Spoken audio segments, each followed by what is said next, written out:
होने की वजह से उसके अंदर उसकी जो कैपेसिटी है वो बहुत ज़्यादा जूम करके दिखाई देती है, यानी 45 फुल मून हम जो है उसमें देख सकते हैं। तो उसी तरह से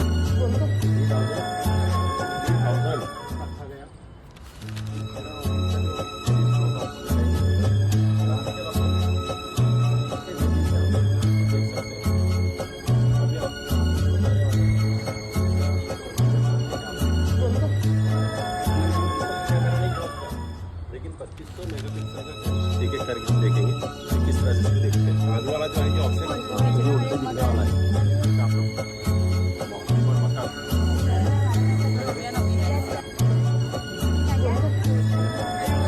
देखो ये क्या बोलते हैं इसके ऐसे और नीचे आ जाएंगे।